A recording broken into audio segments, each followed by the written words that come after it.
신앙의 매력으로 사람을 끄는 사람이란 제목으로 하나님 말씀 증거하도록 하겠습니다. 사람들 만나보면 사람을 끄는 사람이 있죠. 또 헤어지고 난 다음에도 이렇게 생각이 나는 사람이 있습니다. 그런 사람을 이제 매력적인 사람, 매력 이렇게 얘기하잖아요. 그러니까 뭐 끈다라는 거에도 뭐 끌매자니까 끌린다, 뭐 이중적인 표현이기도 한데 매력이 있어야 됩니다. 신앙의 매력이 있으면은 사람을 끄는 사람이 된다는 것입니다. 오늘 신앙의 매력이란 관점에서 봤으면 좋겠어요. 19편은 그러니까 놀람의 회복이에요. 이렇게 자연을 보고도 놀라면서 하나님을 발견하고 말씀을 보면서도 똑같이 안 보는 거예요. 둔감하게 보는 게 아니라 신선하게 보는 거예요. 그런 게 매력이 있는 거죠. 그래서 자연이든 말씀이든 새로운 것을 볼 줄 아는 사람, 경이로움을 볼 줄 아는 사람, 그게 매력적인 사람이다. 또 20편과 21편은 연결되어 있는데 중보기도입니다. 왕을 향한 중보기도. 우리가 또 왕 같은 세상이니까 다른 형제 자매들을 위한 중보기도가 되겠죠. 중보기도 하는 사람만큼 매력인 사람이 있어요. 그죠? 나를 부인하고 다른 사람을 세워주는 사람이니까. 그런데 지혜라는 게 뭐라 그랬습니까? 일처리 능력이라 그랬죠. 결과가 있는 게 지혜거든요. 근데 기도했더니 응답을 받았다. 이거 뭐 대단한 거죠. 결실하는 신앙이니까. 그러니까 매력이 있죠. 그래서 오늘 19, 20, 21편을 통해서 매력, 경이로움을 회복하는 매력, 기도하는 매력을 회복하는 그런 사람, 그 다음에 응답까지 있는, 결실하게 되는 그런 매력 있는 사람, 이런 관점에서 이 말씀들을 읽고 또 우리도 그대로 누릴 수 있는 하나님의 축복의 종들 되기를 축원합니다. 차례대로 보겠습니다. 19편은 놀람의 회복이고 반대로 하면 둔감함을 깨는 거죠. 여러분 평범한 자연입니다. 자연을 쳐다봤어요. 근데 거기서 하나님을 발견한 거예요. 그러면 놀라는 겁니다. 참 매력적이죠. 놀람이 가능하기 위해서 필요한 게 뭘까요? 멈추어 서는 것이 꼭 필요합니다. 그냥 막 돌아다니는데 어떻게 놀래요? 여러분 어느 순간인가 이렇게 멈춰 설 줄 아는 거, 그게 이 놀람을 회복하는 첫 번째 발걸음입니다. 분주함에서 벗어나야 돼요. 분주하면은 머물 수 없잖아요. 그래서 분주하다 그러면 전부 다 이게 중독이 되는 거예요. 분주함이 중독이 되는 거예요. 독이 쌓여갑니다. 근데 어느 순간인가 분주함을 끊어버릴 때 해독, 디톡스, 해독이 시작된다라는 것입니다. 멈추어 선다. 이게 되게 중요하다는 거예요. 우리 기독교가 하는 일이 뭡니까? 멈춰 서는 거 아니에요? 하던 일 멈춰 두고 자라. 그리고 새벽에 깨는 거죠. 일 멈추고 와서 예배 드리는 거 아니에요. 주일 성수가 뭐예요? 뭐 딴 겁니까? 하던 일 멈추고 오는 거죠. 못 멈추잖아요. 못 멈추고 계속 일하고 계속 돈 벌고 계속 뭐 하겠다고. 그러니까 중독이 되는 거지. 이거 괜히 뭐 하는 소리가 아니고요. 될 리가 없죠. 왜냐하면 하나님이 복 안 주시니까 멈추지 않는 자에게 복 주신단 말이 없거든요. 그러니까 죽어라 일하고 마지막 결론은 그 사람들도 그 노래 부르고 오겠지. 천부의 의조 손 들고 옵니다. 뭐 깨졌다 그러고 또 가끔 나서 간증도 할 거라고 뻔히 보이는데 그렇게 가죠. 그 왜요? 중독됐기 때문에. 근데 멈춰 서니까 보이잖아요. 멈춰 섰을 때 인생에 여백이 생기는 겁니다. 그래서 악기도 여백이 있어야 되죠. 이렇게 기타 이렇게 칠 때 보면은 기타 그 통이 있지 않습니까? 울림통. 울림통이 있어야 이게 공명이 되잖아요. 그 기타 거기 뭐 종이라도 이렇게 막아봐요. 이렇게 통에다가 소리 안 나요. 땡땡땡 이렇게 그밖에 안 나요. 그 울림통이 좋아야 돼. 그래서 비싼 기타가 줄도 좋아야 되지만 울림통이 좋아서 비싼 거 아니에요. 울림통. 여백이죠. 거기 뭐 들어가 있으면 안 돼요. 공간, 여백이 있어야 울림통이 있다는 거죠. 하연이라는 노래 있죠. 그 마지막에 보니까 삶에 지친 사람들 찾아와 쉬어가도록 우리 마음속에 누군가의 자리 남겨두며 살아요. 여백이 있는 인생이죠. 빈자리가 있는 인생. 그럴 때 울림통이 있거든요. 그때 그 여백에서 이제 소리가 나는 거예요. 공명이 되기 시작한다고. 전 그런 사람이 많이 나갔으면 좋겠어요. 하나님 앞에서 이렇게 믿음 안에서 주님 바라보고 멈출 줄 아는 사람은요, 이게 울림통이 있어요. 여백이 있어가지고 사람들이 그 사람에게 오면은 위로를 받아요. 힘을 얻고.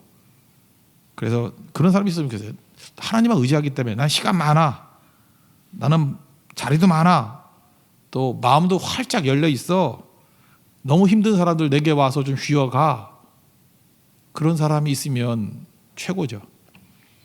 교회도요, 너무 강성 이미지만 있어가지고 뭐 원리 원칙, 뭐 율법 이러면 이게 여백이 없잖아요. 그 힘들어지는데 하나님께서 교회도 그런 사람들을 줘요. 이렇게 여백 있는 사람, 울림통 있는 사람, 공명이 되는 사람. 그런 상처 입은 사람 다 글로 가가지고 위로도 없고 힘도 없고 그래요. 그 교회 자체가 그래야 되겠죠. 교회 자체가 큰 여백 있는 울림통이 돼야 돼요. 누구나 교회만 오기만 해도 그저 분주한 마음이 차분해지고 눈물이 나오고 위로를 받고 누구도 정죄하는 사람이 없어요. 정죄하는 눈빛도 없고 공격하는 눈빛도 없고 편안한 거예요. 근데 안 되는 사람들은 맨날 그 가재미 눈을 뜨고 뭐 이렇게 약점 잡아요. 바리새인들이 맨날 그러잖아. 뭐 함정 파고 엿보고 그게 자기가 얼마나 그 잘못 믿고 있는지를 모르는 거죠. 그거예요 바로.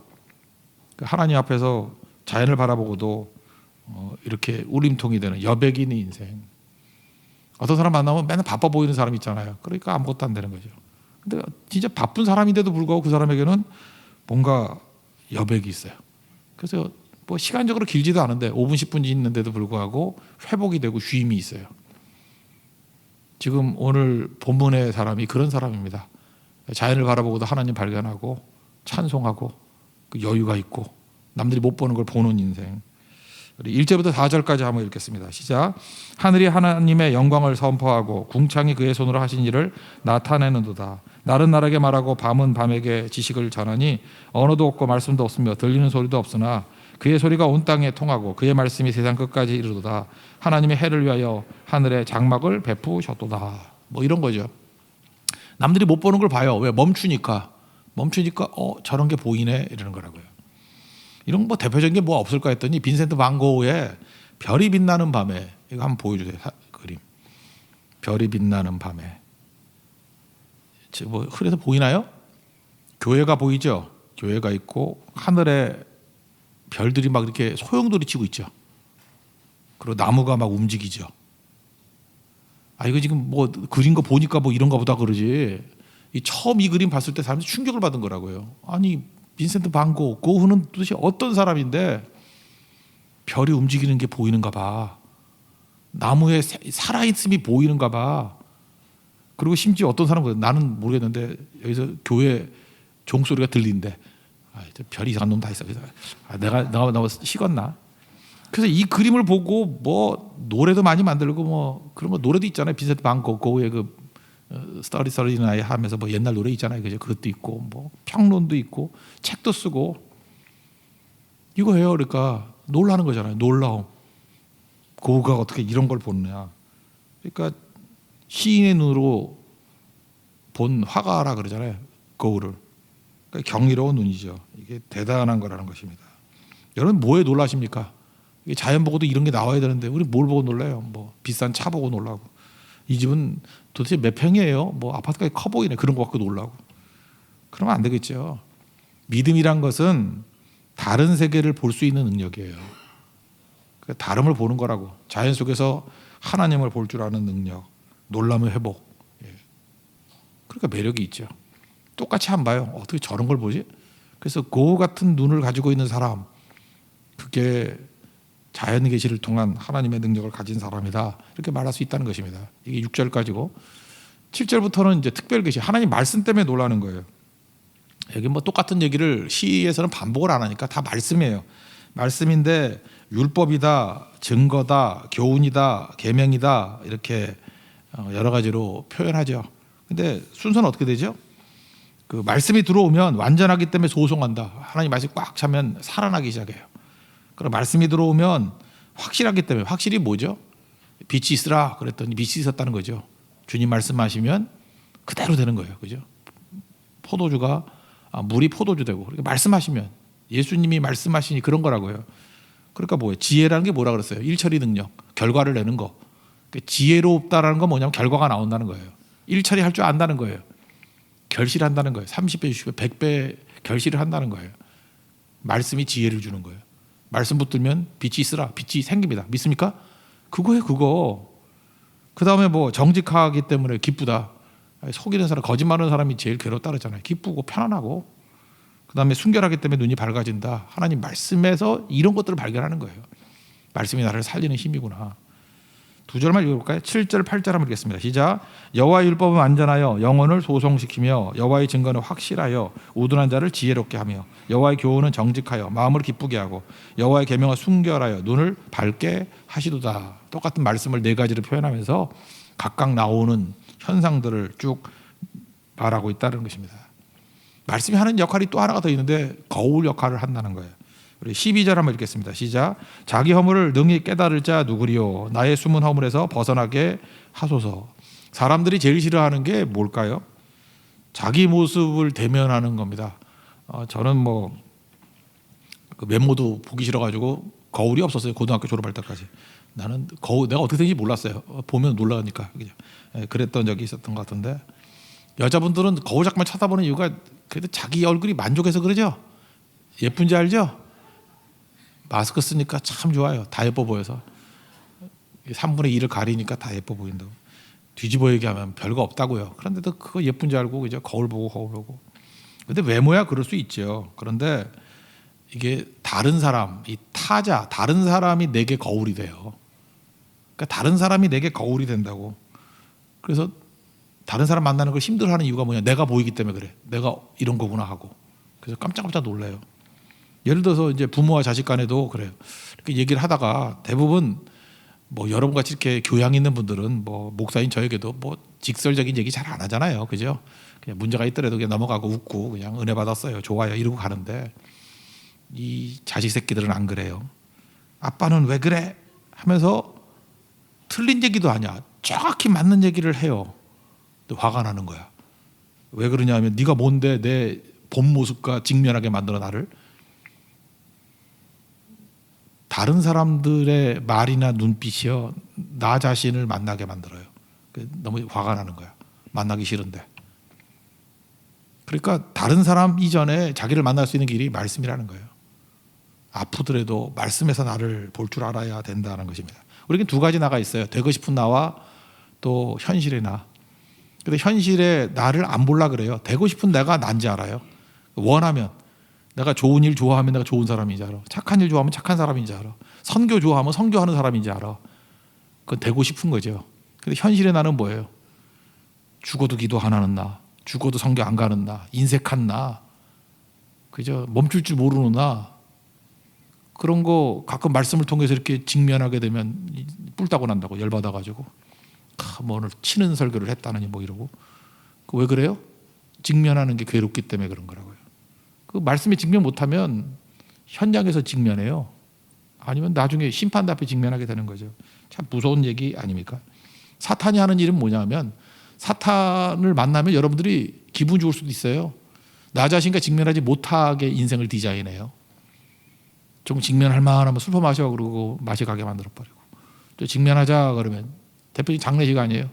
죽음과 하나님 앞에 서야 될 걸 직면해야 될 때 화투치게 만들고.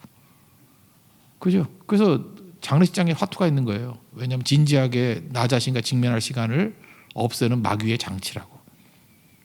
그리고 농담이나 하려고 그러고.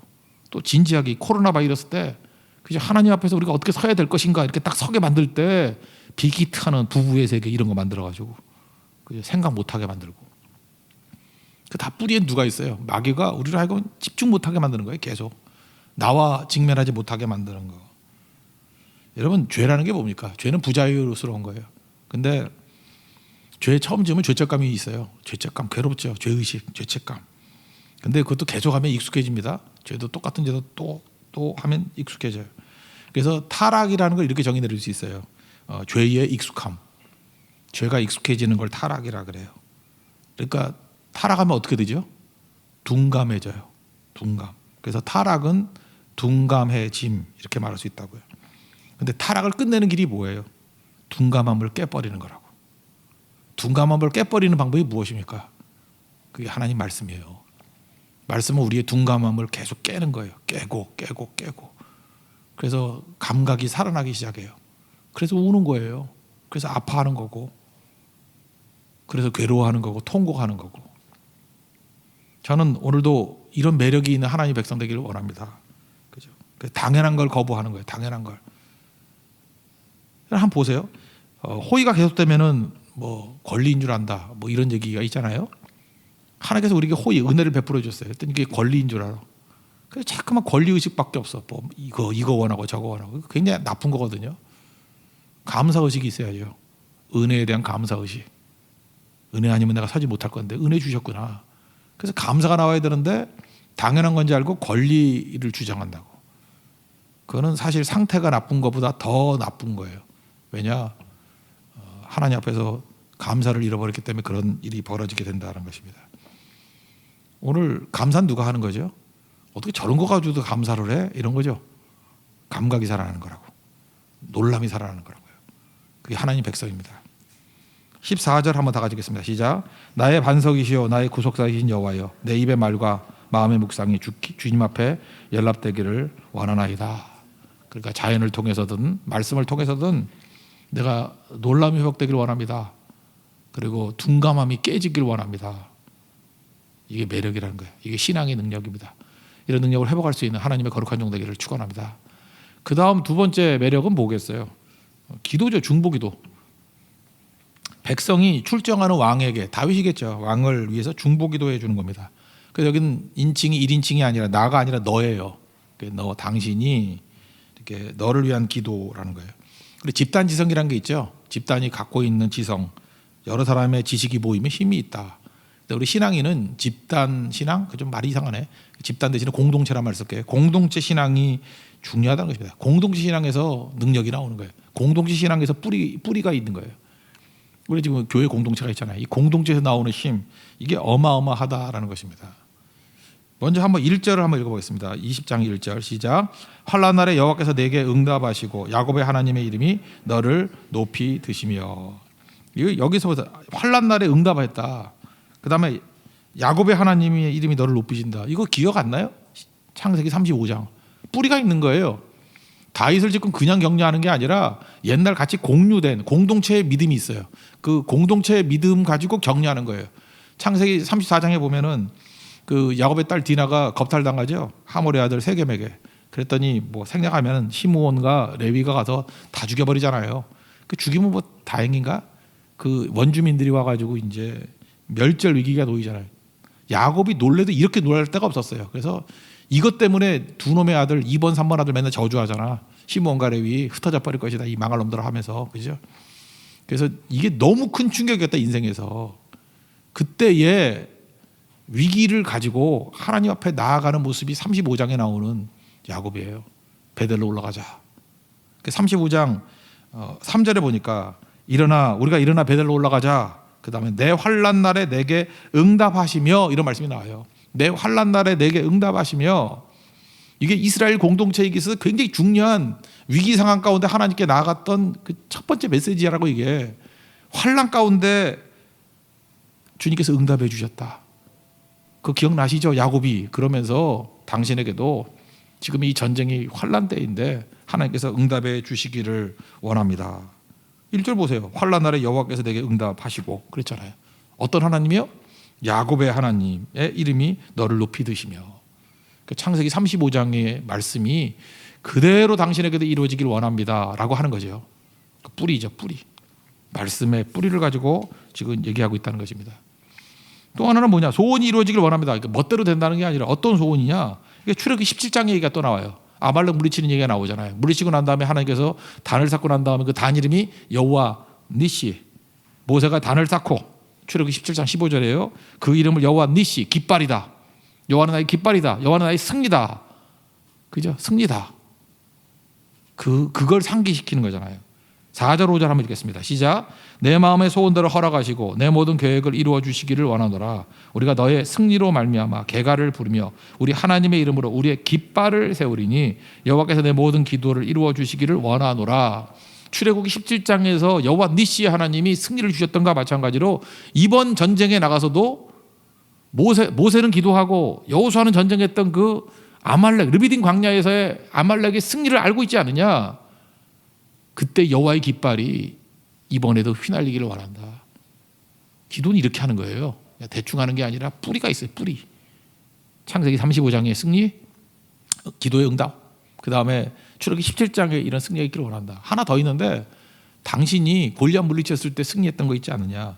그와 똑같은 승리가 있기를 원한다. 뭐라 그러세요? 너는 칼과 단창을 내게 나오지만 만군의 여호와 이름으로 나간다. 3월상 17장에 나오잖아요. 그거를 상기시키면서 그때 골리앗을 물리쳤던 것과 마찬가지로 이번에도 승리할 것입니다 라고 하면서 중보기도 해주고 있습니다. 7절과 8절 읽겠습니다. 시작.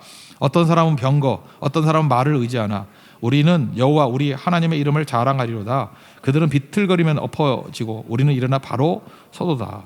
우리 보통 군 최고의 전투력 어디서 나옵니까? 세상 사람들은 말과 병거에 있다 그래요. 무기에 있다 그래요. 그런데 믿는 자들의 최고의 군사력은 어디에 있어요? 하나님께 있다는 거예요. 칼과 단창으로 나오지만 만군의 여호와 이름으로 나아간다. 마찬가지로 어떤 사람은 병거, 어떤 사람은 말 의지하나 똑같은 얘기 아니에요. 우리는 우리 하나님의 이름을 자랑한다고. 당신이 그러지 않았냐? 그래서 골리앗 물리쳤듯이 이번에도 그런 승리가 있기를 원한다. 이게 중보기도라는 것입니다. 여러분 말씀을 근거로 해서 여러분들 말씀 붙들고 그 승리가 당신에게 임하기를 원합니다. 그 보호가 당신에게 임하기를 원합니다. 하는 중보기도의 사람 되기를 원합니다.